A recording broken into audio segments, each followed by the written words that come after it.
हरे Krishna day devotee, सबका हार्दिक स्वागत है। इससे डेली श्रीमद् भगवत गीता की कक्षा में तो हम लोग 2 अध्याय कंप्लीट कर चुके हैं और आज तीसरे अध्याय से शुरू करेंगे आगे। बट ऑफ कोर्स थोड़ा सा बेसिक में फर्स्ट और सेकंड चैप्टर का बता दूंगा ताकि जो लोग नहीं अटेंड कर पाए हों तो देन थर्ड चैप्टर हम शुरू करेंगे। पर शिष्ट परंपरा का पालन करते हुए पहले मंगलाचरण करेंगे, उसके बाद आगे। ओम अज्ञानतिमिरान्धस्य ज्ञानाञ्जनशलाकया चक्षुरुन्मिलितं येन तस्मै श्रीगुरवे नमः। नमो विष्णुपादाय कृष्णपृष्ठाय भूतले श्रीमते भक्तिवेदान्त स्वामिनिति नामिने। नमस्ते सारस्वते देवे गौरवाणी प्रचारिणे निर्विशेष शून्यवादी पाश्चात्य देशतारिणे। जय श्री कृष्ण चैतन्य प्रभु नित्यानंद श्री अद्वैत गदाधर श्रीवासादि गौर भक्तवृंद। हरे कृष्णा कृष्णा कृष्णा हरे हरे, हरे राम राम राम हरे हरे। हरे कृष्णा। तो भगवद गीता के 2 अध्याय हम लोग अभी तक चर्चा किए। पहले अध्याय का नाम था, या आप समझे तो पहले से 6 अध्याय तक कर्मयोग के बारे में भगवान चर्चा कर रहे हैं। और उसका भी पहला अध्याय का नाम था सैन्य निरीक्षण, और इसमें करीब 46 श्लोक थे। तो पहले में संजय धृतराष्ट्र से प्रश्न पूछता है, और 2 से 11 में दुर्योधन का भय और सेनाओं के वर्णन में उसकी कूटनीति का के बारे में बताया गया है। फिर 12 से 19 तक शंखनाद हुए हैं, पांडवों की सेना के विजय के संकेत हैं। 20 से 27 में अर्जुन ने सैन्य निरीक्षण किया है, और उस सैन्य निरीक्षण के कारण से अर्जुन युद्ध न करने में के कारण देता है। 4 कारण विशेष रूप से हम देखते हैं पहले अध्याय में। इस तरह से हम देख सकते हैं पहला अध्याय था। तो 5 कारण अर्जुन ने दिए थे युद्ध न करने के। पहला कारण था मित्रों तथा संबंधियों के लिए दया। दूसरा कारण था विजयी होने पर भी कोई आनंद नहीं होना। तीसरा कारण था पाप के प्रतिक्रियाओं से भय था अर्जुन को। चौथा कारण था पारिवारिक परंपराओं का विनष्ट होना। और 5वां कारण जो दूसरे अध्याय में आता है तो वो था अनिर्णय, है ना, निर्णय लेने की स्थिति में नहीं था अर्जुन। और इन्हीं कारणों को भगवान दूसरे अध्याय में खत्म करते हैं, और इसीलिए उसको गीता का सार के नाम से जाना जाता है। हाँ, गीता का सार जो दूसरा अध्याय था उसमें 1 से 10 तक अर्जुन का अनिर्णय और कृष्ण को गुरु स्वीकार करना बताया गया है अर्जुन का। और उसके बाद फिर भगवान पहले कारण को खत्म करते हैं 11 से लेकर 30 नंबर श्लोक में। ज्ञान या सांख्य योग के माध्यम से शरीर और आत्मा का ज्ञान देते हैं भगवान अर्जुन को, और बोलते हैं कि तुम किसके लिए शोक कर रहे हो, जो शोक करने योग्य नहीं है, क्योंकि सब क्या है, सब शरीर नहीं आत्मा है। और आप किसके लिए शोक कर रहे हो? आप शोक कर रहे हो शरीर के लिए। तो आप अपने रिलेटिव्स और फ्रेंड्स के प्रति दया से इम्पोर्टेंट क्या है? आत्मा के प्रति दया।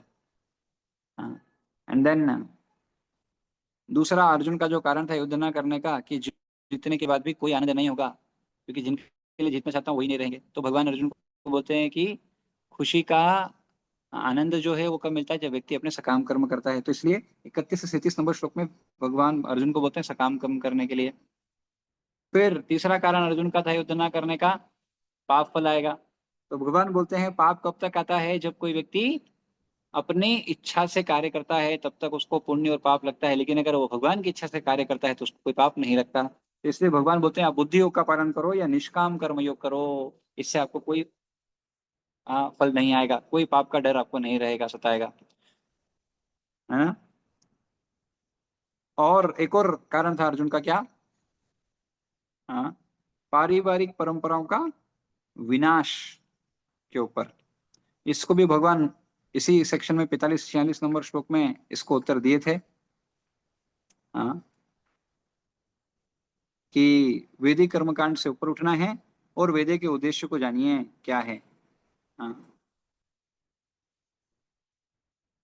तो भगवान अल्टीमेटली अर्जुन को कर्म कांडों से ऊपर उठने का बोलते हैं और वेदों को जानने का उपदेश दिए हैं। हाँ, कि वेदों को जानने से क्या होता है? हाँ, आप जो छोटी मोटी जो कारण दे रहे हो ये सब समाप्त हो जाते हैं। अगर आप ऊंचे ज्ञान को अमल करोगे तो ये छोटे मोटे सब कारण वैसे ही खत्म हो जाएंगे। और फिर एक और कारण था अनिर्णय, निर्णय नहीं ले पा रहा था अर्जुन, उसको भगवान 41 नंबर श्लोक में खत्म किए थे। हाँ, क्या बोल के? व्यवसायत्मिका बुद्धि, कि आपको क्या करना चाहिए, आपका व्यवसायत्मिका बुद्धि होना चाहिए। हाँ, जिनकी एकाग्र बुद्धि होती है, एक जगह फिक्स होती है, उनके प्रयोजन दृढ़ होते हैं, तो आप निर्णय ले पाओगे तब जब आप उसमें स्थापित होंगे। तो ये सब फिर हमने देखा। लास्ट का जो सेक्शन था, अर्जुन फिर से एक प्रश्न, एक ही श्लोक में 4 प्रश्न पूछता है। स्थित प्रज्ञ व्यक्ति के बारे में पूछता है। स्थित प्रज्ञ से का भाषा, हाँ, किम प्रभाषित, किम आसित, किम वृजेत, किम, हाँ, ये सब करके। तो स्थित प्रज्ञ व्यक्ति के लक्षण क्या है, वो कैसे बोलता है, यानी प्रशंसा, दोष, स्नेह, घृणा, बाहरी आंतरिक रूप से कैसे उसे डील करता है। फिर वह कैसे बैठता है, यानी इंद्रियों और इंद्रिय विषयों से कैसे रोकता है अपने आप को, और कैसे चलता है, यानी इंद्रियों इंद्रिय विषयों का जवाब कैसे देता है। स्थित प्रज्ञ के लक्षण बताए, कि वो सारी इंद्रिय, ये सब बताया। उसके बाद स्थित प्रज्ञ द्वंद्वों के प्रति कैसे प्रतिक्रिया करता है वो बताया। तीसरा, स्थित प्रज्ञ इंद्रिय नियंत्रण कैसे करता है वो बताया। और लास्ट में चौथा जो प्रश्न था, उसको भी भगवान उत्तर दिए, स्थित प्रज्ञ की इंद्रियों के साथ संलग्नता वो किस तरह से करता है काम। ये सब बताने के बाद अर्जुन थोड़ा सा कंफ्यूज हो गया। जब अनेकानेक चीजें बताई जाती है, यद्यपि अनेकानेक चीजें हैं, लेकिन भगवान क्लियर किए, लेकिन कोई सिस्टमेटिक बताया नहीं भगवान अर्जुन को यहाँ पे भी। तो अर्जुन क्या, थोड़ा सा कंफ्यूज हो गया। और हाँ, अर्जुन कंफ्यूजन में हम सबको भी ध्यान रखिए कि भैया मैं तो चलो फिर भी समझ लूंगा, ये लोग समझ नहीं पाएंगे। तो इसलिए थोड़ा वो कंफ्यूजन को दूर करने के लिए भगवान से फिर से प्रश्न पूछता है। तो तीसरा अध्याय शुरू होता है, इसका नाम दिया गया है कर्मयोग, और शुरू होता है अर्जुन के प्रश्न से। तो हम देखते हैं क्या है। अर्जुन उवाच जायसी चेत कर्मणस्ते मता बुद्धिर्जनार्दन तत्किं कर्मणि घोरे माम नियोजयसि केशव।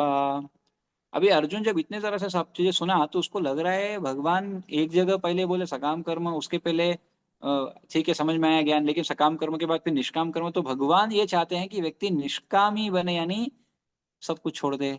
इस तरह से अर्जुन को समझ में आ रहा है, निष्काम कर्म को स्वीकार करे, यानी कुछ ना करे। अर्जुन को ऐसा समझ आया। तो अर्जुन क्या पूछ रहा है, अर्जुन ने कहा, हे जनार्दन, हे केशव, यदि आप बुद्धि को सकाम कर्म से श्रेष्ठ समझते हो, तो फिर आप मुझे इस घोर युद्ध में क्यों लगाना चाहते हो। हाँ, यानी आप बोल रहे हो कि बुद्धि के आधार पे काम करो, हाँ, सकाम कर्म से श्रेष्ठ बुद्धि है। तो फिर जब बुद्धि से श्रेष्ठ है, तो बुद्धि के आधार पे कार्य करना है। तो इसका मतलब अर्जुन को लग रहा है कि बुद्धि के आधार पे काम करना मतलब कि ये सब कार्य नहीं करना।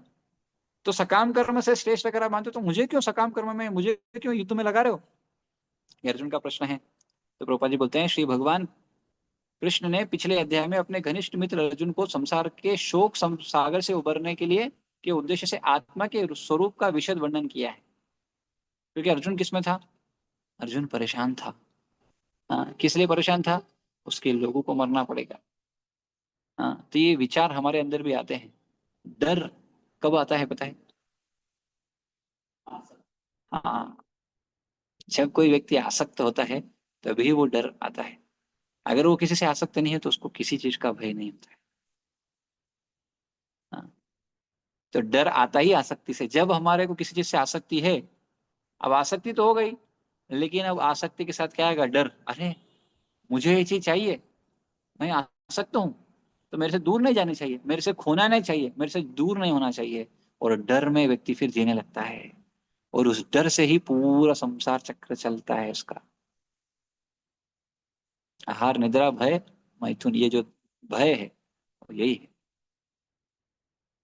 इसलिए संसार में व्यक्ति आहार निद्रा भय मैथुन में लगा हुआ है। और ये भय बहुत डरता है। क्यों? आसक्ति, आसक्ति से डर आता है। और डर से अरे मुझे कुछ ना हो जाए। सबसे ज्यादा आसक्ति किससे? दूसरों से कम है, अपने से ज्यादा है। और कुछ कुछ वो आसक्ति को कहीं और शिफ्ट करते हैं, दूसरे किसी व्यक्ति पे हो जाती है। लेकिन आसक्ति भी स्वाभाविक है, बिना आसक्ति के तो जी नहीं पाएंगे।